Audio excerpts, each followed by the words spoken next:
What's going on? We are live at the Pan American Masters Championships, and I'm joined by a special guest on today's AskASwimPro show. We are here with Julie Kamat. How you doing? Hi, good. How are you, Ferris? I'm doing awesome. So let's get right into it. We are here at the championships. You just did the 50 freestyle yesterday. How did it go? It was awesome. I couldn't have asked for a better race. I just went in there. My shoulder was in a lot of pain, recovering 6 months after shoulder surgery, and just past 6 months, everything I've done was leading up to this race, and it went really well. Got my personal best time, 28.6. I've been dropping time the past month, so I couldn't ask for a better race. And then today is the 100. Yeah. So excited, nerves, what's the vibes going to the 100? I'm keeping an open mind. It's something I've been so focused on training for the 50 free that the 100, I'm just going to do it. I originally planned to see okay, after 50 free, how does my shoulder feel? Right. And I thought, okay, if it hurt, then I won't swim the 100, but feeling good today. So just clear, open mind, and usually I tend to swim my best when everything is just clear and focused. Awesome. So we're here at the Pan American Masters, but let's rewind. Let's talk about how you first got into swimming. So when you were a kid, were you on swim team? Walk me through that. Oh yeah, so I guess was a fish when I was very small. Got put into swim lessons when I was 4. My parents put me into synchronized swimming, local YMCA team at 8, which I competed synchro till I was 14, went to US Nationals. When I was 12, I started competitive swimming in school, middle school, up through high school. Got recruited to college for swimming, but then that's when my shoulder blew out the first time. And I kind of focused on academics in college, kind of just started my career, took a 10-year break from swimming and gotten back into competitive swimming last year. So you took a 10-year break from swimming. Yeah. And then so what was the motivation? What was that like getting back into swimming? It just kind of happened spur of the moment. I think when I was watching the Rio 2016 Olympics, seeing Anthony Ervin win the 50 free and seeing that he was 35, I'm just like, wow, I don't know, that just sparked something inside me. I'm like, I never really finished what I started when I stopped swimming in college. So I thought, why not? I think it'd be a good goal to have, because I feel like your goals, kind of society pressures you do everything, before you finish college. Achieve all your goals then. But I feel like there's so much to do in your life that why not do something now? It's never too late. It's never too late. So I'm like, you know what? I have 4 years to train. At least trials would be a great goal. So I'm like, why not? So the past year, when I moved here to Florida last year, got back into some local masters meets. Been training. I think the gym lifting weights has really helped break back into competitive swimming. Kind of ease into things the first couple weeks of swim practice. It's a little rough with the endurance lasting a whole hour or two, but I think weightlifting gym has really helped going back into the sport after 10 years. So so you kind of mentioned it, but what's the difference in your training now versus when you were doing it 10, 15 years ago growing up? Yes, I think nutrition is huge. Nutrition, okay. That's something in school I never focused on at all. I probably ate like crap, and now I eat more natural, non-processed foods. I hydrate a lot.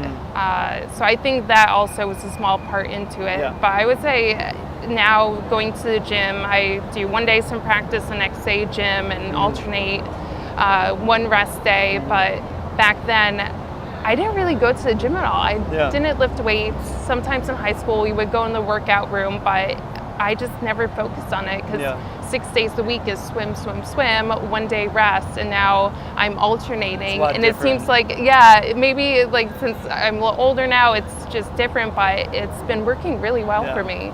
And so you've mentioned injury, so highs and lows. So talk us through injury and coming back from that and the struggles and how you're kind of working through that. Yeah, so last year when I got back in, I had my first shoulder surgery about 10 years ago. there was tightening of the capsule, and after that surgery I didn't go back to swimming, so I didn't really have anything to train for after that. The last year I was feeling great, didn't have any issues with swim practice, which was nice. My whole life I always struggled getting through a practice with my shoulder. Then one day I just felt something tore during warm-up, and I thought, if I want to achieve my goal, I need to take care of this now.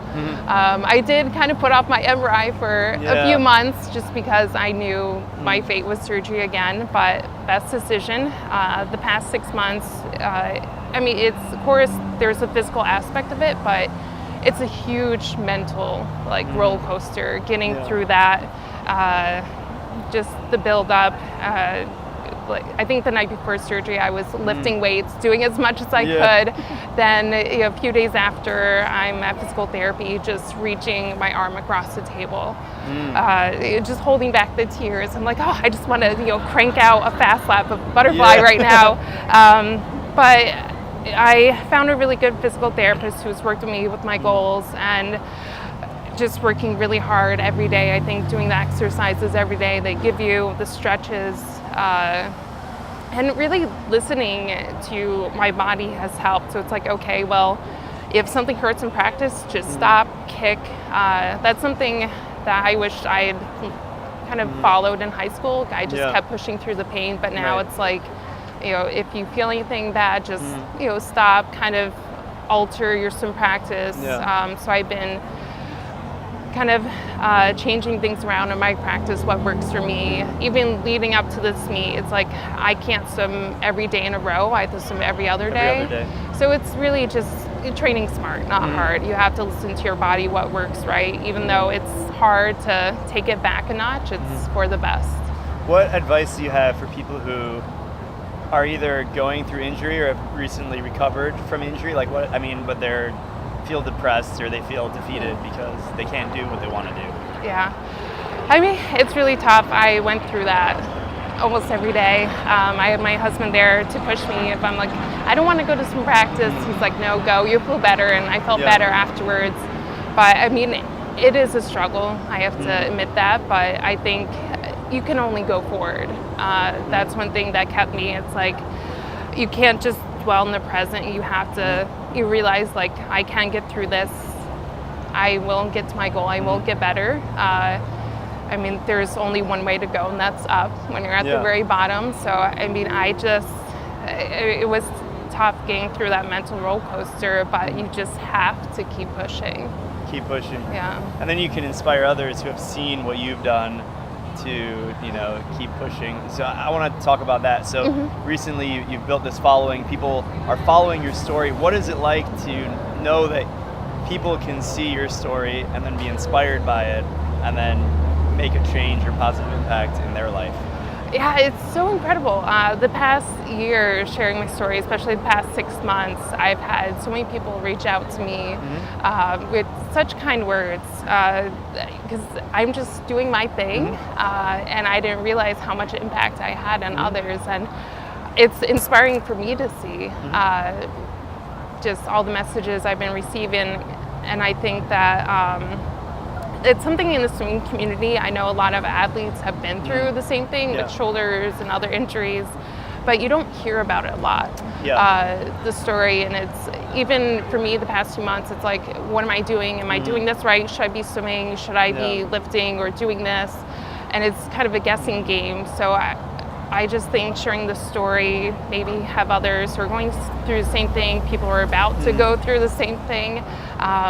It's something that I wish I had someone to follow. But going to some meets, talking to other athletes who are like, oh, I had 2 shoulder surgeries. It's so nice to be like, oh, wow, you're here swimming at this meet. So it's so great to see and interact with others in person as well. So we're here, this is a pretty big meet that we're at right now. Yeah. What advice do you have for people who want to go to a meet, like a master's meet? Let's say 2 examples. So someone has never competed in a meet and they want to get into it, but they don't know what to do. We'll take that example first. So what advice do you have for that kind of person? Never been to a meet, but they want to do it, but they're intimidated. They're scared, right? People too fast, right? That's what I hear all the time. Oh no, this is such a great community. It's so much fun. People all ages, all skill levels. I'm hope I'm one of the swimmers in the 80 age group years from now, swimming there. 80. But it's such an opening, like warm, welcome community that you don't have to be, the elite swimmer to compete at these meets. It's just anyone who maybe when they competed back when they were 8 years old, they want to get back into it now. I say go for it. I mean, I think it's such a great goal to have at any age to keep swimming. And I mean, it's such a welcome community that, I mean, the practices, everyone is so encouraging, making friends. I mean, it's not just about the race. I think it's just the community sharing a passion amongst everyone. I think that's really what we're all here for, not to swim our best, but just to do what we love. Yep, it's a passion for sure. Yeah. So, okay, so we get someone in to do their first competition local. Now, what if they want to do like this kind of a meet or an international meet? Like, have you done a lot of meets that are international? Like what? This is my first global meet. First global meet. So at this meet, there's 43 different countries and 2,500 swimmers. So this is another level of intimidation. So what would you recommend if someone, I mean, because we've swum in the meet. So what's it like being on deck? Is it really intimidating? What were those vibes? Yeah, no, it's not intimidating at all. I treat it regular Masters meet. Yep. We're all here to do the same thing. The warm-up pool, it's almost like alphabet soup. It's kind of everyone's all over the place. So the warm-up pool is very creative. Yes. Yeah, it's like just try to find an open spot and go. But I mean, otherwise, it's a regular Masters meet. Everyone's here with their friends and family, cheering them on.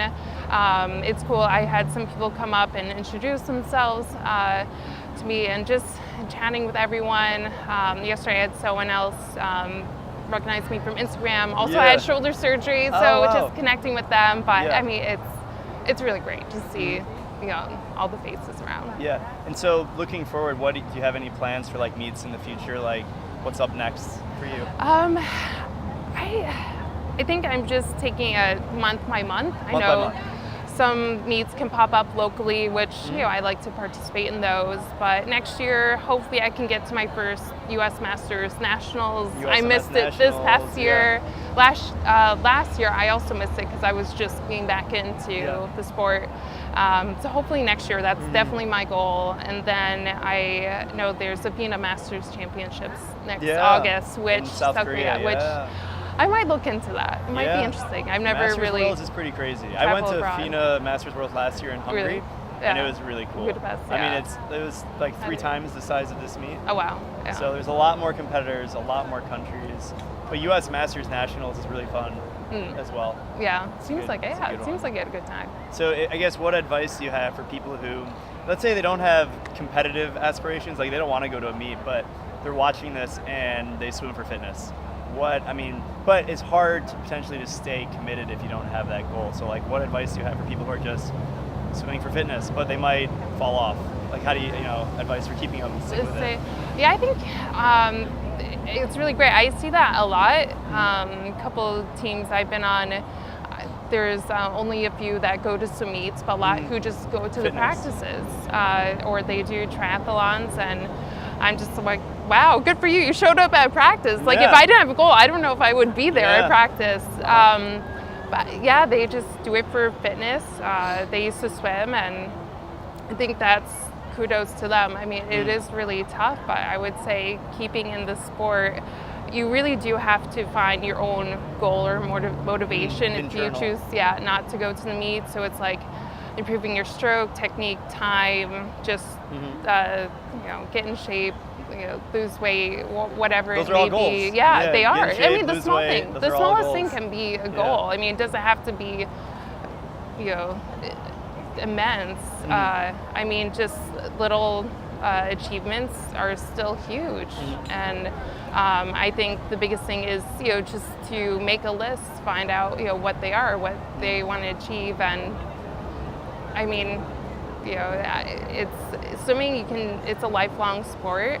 And I mean, even if you have an injury, if you don't, I mean, just keep going. I mean, it's so great to be in a sport for many, many years. Especially one that's very individual. You don't have to be with the team to compete. You can swim on your own, any place, anywhere. I mean, it's So what is there anything that you'd want to share to the audience that maybe they don't know about you, like facts or tidbits, or do you get asked like questions all the time that, oh, I just couldn't tell everyone at the same time? Do you have any questions that you get asked regularly? I think the biggest one, it was just getting back into swimming, recovering from surgery. Had people reach out to me that they're about to go through surgery, walking people through that. So I don't know. I'm trying to think of any random facts. I used to ski race when I was younger. Aside from synchro, I feel like a lot of sports focus on the legs. Synchro, the egg booting, ski racing, really strong legs and core. So I feel like now the kick has always been my strongest, and I despise pulling. Oh, really? Obviously, okay. Yeah. So it's like, I hope it's not like a time set. I'm always the last finish, like right when it's about to start the next set. I'm just like, oh no. You and I are the opposite. Oh, no. Yeah, there's very few kickers. Oh, wow. But I'm just trying to think out. And so people can follow your story. Where can they follow your story and keep, follow like what's happening? Yeah, on Instagram, handle Summer Julep. It's not my name. I picked something years ago. And we'll link it in the bio description. So Summer Julep. I share all my stories, my progress, from training to meets, everything. So. Sweet. Well, Julie, thanks so much for taking the time to join us on the AskASwimPro show. And good luck in the 100. Thank you. You as well. Thank you. And the rest of your swimming here at Pan Am Masters. We're here in Orlando, Florida. This is the Pan Am Masters Championships. 2,500 swimmers from 43 different countries are competing. We're signing off. We'll catch you guys next time. Bye.